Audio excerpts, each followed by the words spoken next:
Now come on a safari with me. Come on a safari with me. Early in the morning we'll be starting out. Some honeys will be coming along. We're loading up our woody with the porch inside and heading singing our song. Old rear-engine Volkswagens have always been cars to customise, but this year the California look has made them more popular than ever. Lowered suspension, smooth bodywork and bright colours give them the look of a Porsche. The trend started in America. It's a style that's grown out of the drag racing in the United States, where during the early 70s the class rules were written in such a way that they favoured small rear-engine cars. And in order to achieve stability on the drag strip, people started lowering the front suspension quite radically to stop the air passing underneath the car. It was American magazine Hot VWs who first ever coined the phrase the California look, and in their February 75 issue they actually for the first time showed about half a dozen of these vehicles all lined up. And as soon as I saw a copy of that issue, I just had to go out and lower a car myself. This car was one of the first Beetles to be imported into Britain in 1953. It stayed largely the same until Chris Jory of Brighton got hold of it and spent £3,000. It's now been voted Europe's most beautiful VW. The body was totally stripped to start with, back to bare metal, and then reworked, so the doors, bonnet, boot lid, everything fitted. All the trim holes were then welded up, trim totally moved, so everything was totally smooth, hence the cowl look. Generally speaking, it's low and smooth. Front suspension's been lowered almost 5 inches on this car, the rear about 3.5, yet to go down even more. Front headlights are early 356 Porsche headlights, which are detailed with indicators in the front. The tail lights are original heart-shaped tail lights, which are very rare and just beautiful.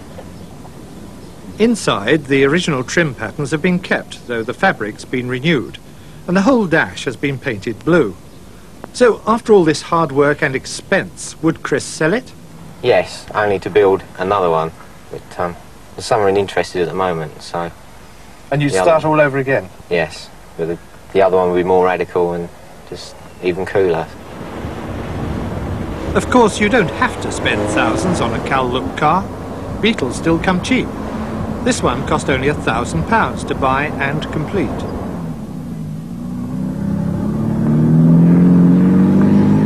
The old fastback Volkswagens come even cheaper than Beetles, although they're often rustier. In America, they don't customise fastbacks, so it's a British innovation.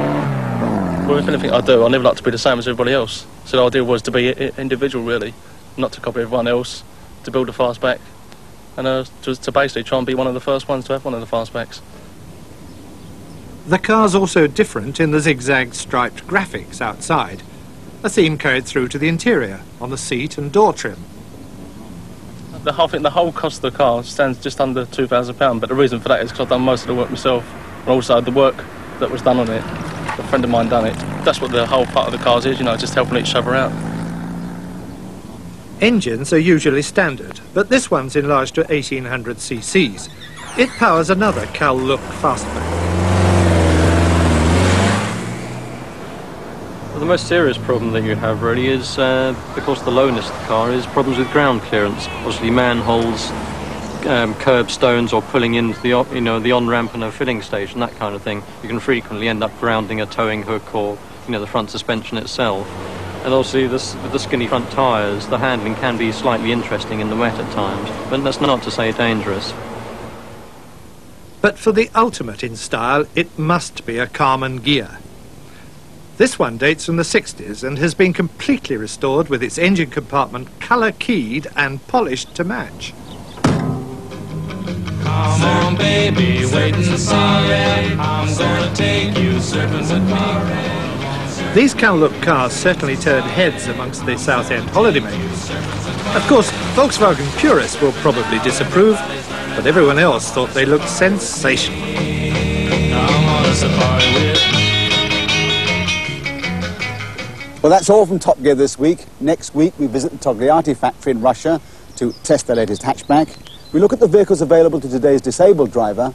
We road test a real piece of British nostalgia, the legendary Austin 7. So until next week, from the Top Gear team and myself, it's goodbye.